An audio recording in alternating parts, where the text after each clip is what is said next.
My brother's best friend, Part 1. I had recently moved out of my mother's house and I was living in an apartment in town. On my second month there, my roommate announced that he was moving to a different state because of his girlfriend. This left me in a position of searching for a new roommate. I had interviewed a few people, but I could not find one that I clicked with. I told my family about my predicament and they offered help. One day, I received a call from my brother Ryan. He was calling to let me know that he had found a roommate for me. I applauded him. I was very excited. I was pretty sure that whoever had picked was going to be a good fit. "Okay, who is it?" I asked. "Steven," he said after a long pause. "What the hell, Ryan? You know Steven would be impossible to live with," I sighed, exasperated. "Come on, Luca, give him a chance. He only needs a place to stay for a month or two. He will behave, I promise," he begged me. I could practically feel his puppy dog eyes through the phone. My brother was a cool guy, but his best friend was on another level. He was a party animal and very loud. He was a player. There's no man or woman who had not had a fling with him in town. He was also in a band, so he was some sort of rock star among the youth. I never got why people worshipped the ground he walked on, but he was nice enough to me, I guess. I had met him a few times when he and Ryan hung out at my house, but his reputation meant that I knew everything about him. I promised to meet with him for coffee tomorrow so I could interview him and see if he and I could live together for a couple of months. I wore my Lord of the Rings shirt and a plain pair of black jeans. I was a geek, nerd, or whatever you want to call it. I was at the top of my class at college and my hobby was doing crossword puzzles. I did not see what was wrong with enjoying doing math. I was also super organized and a neat freak, but for that I had my OCD to blame. I arrived at the cafe 10 minutes before the intended time and sat down in a booth in the back. He arrived 20 minutes later. He swaggered in with a guitar slung over his shoulder and everyone turned to look at him. I did not blame him one bit. He was quite the looker, to be honest.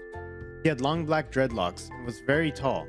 His skin was golden caramel and his eyes were a beautiful amber. His lips were nice and full and he wore black from head to toe. He had on a black Metallica shirt and black laced up boots.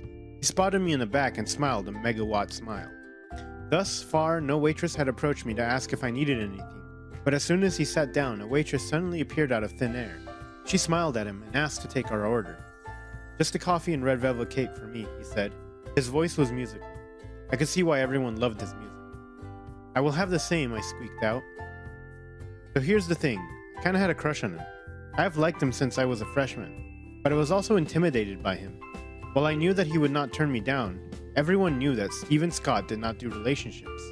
Even if I tried to get into a relationship with him, he would turn my heart into mincemeat for sure. "Hi, little Luca. It had been a while. I heard you had moved out," he said warmly. "I'm not so little anymore. You say I've been scarce, but I have barely seen you in town lately," I laughed. "Oh, I've been chasing rock and roll. I was in Los Angeles last week trying to secure a record deal with my band. I'm back for a few months, then I'm moving there full time."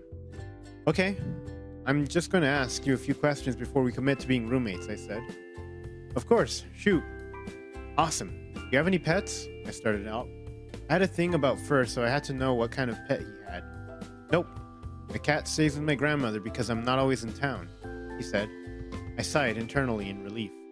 I would not have minded a cat, but my OCD would have driven everyone crazy with constant cleaning up of any surface that had fur.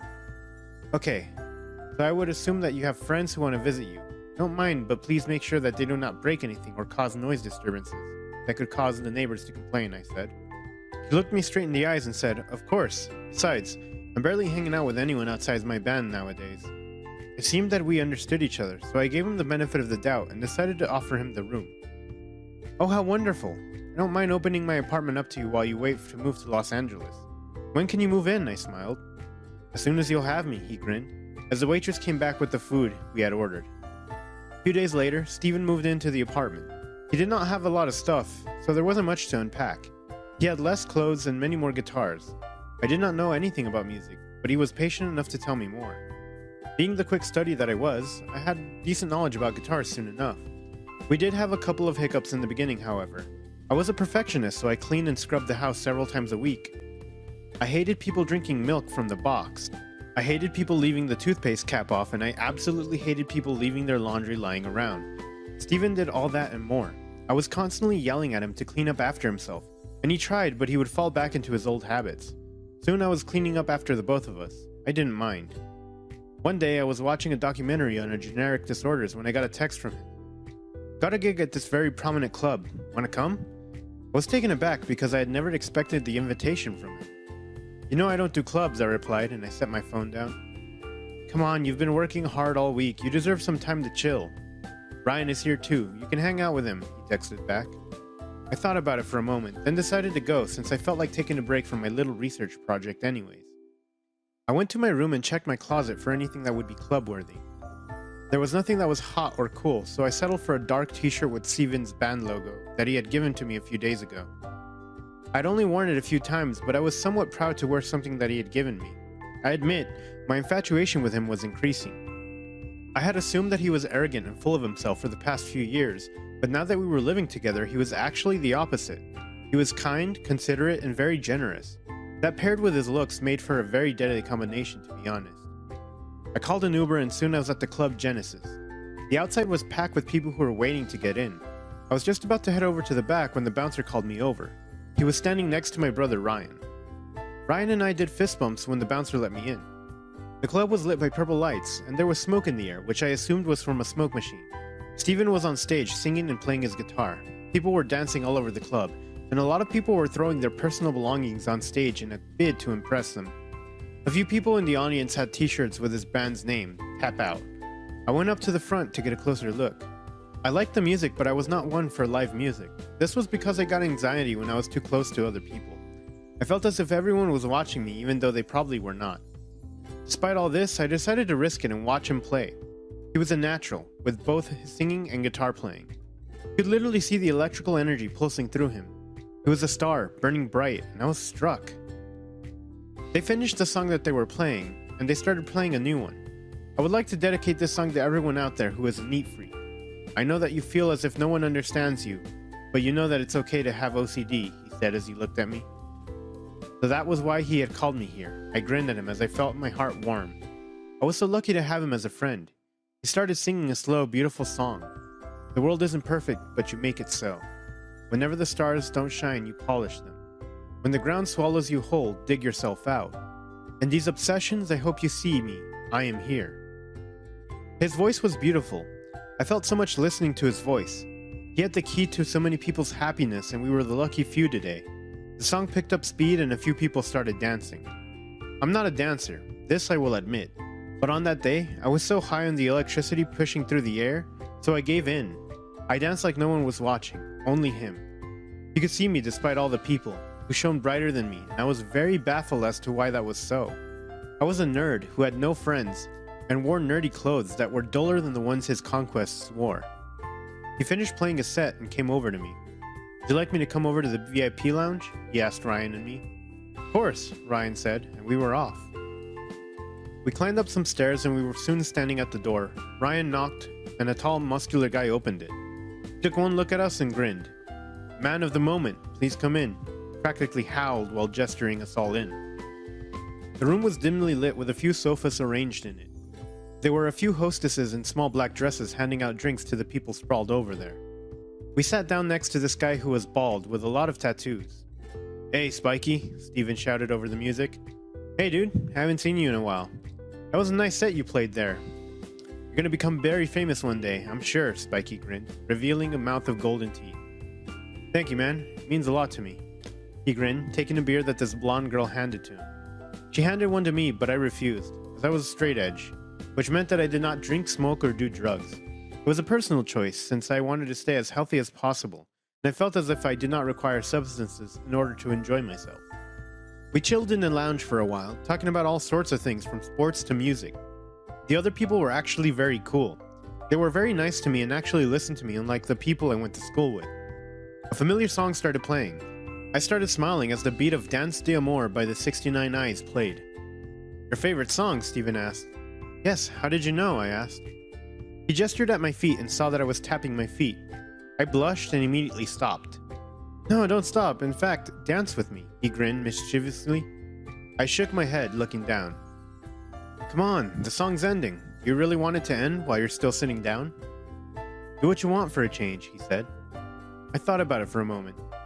I guess I could dance to the song for once and not think about how the people around me were going to be looking at me and judging me. I could let go just this once. The world wouldn't crumble to ash if I showcased my terrible dance moves. Okay, but just this once, I said tentatively. I'd barely agreed before he was dragging me off my feet and sending me whirling. He led, and I followed. Our bodies were in sync and it felt right. He spun me around, danced around me in a whirl of energy, and soon, I was so into it, I did not think. I just danced, and it felt right. The song drew to a close and I collapsed, my body pulsing. I was not used to any sort of exercise, so I was pretty exhausted. I had exerted every muscle in my body, and I loved it.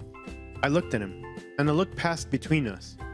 It was just for a split second, and I was sure that I had imagined it, but he had looked at me with something in his eyes. Some emotion of longing, but like I said, I was probably seeing things. I averted my gaze and looked at the door instead. A bit later on, I decided that I was going to go home, so I was feeling a bit tired.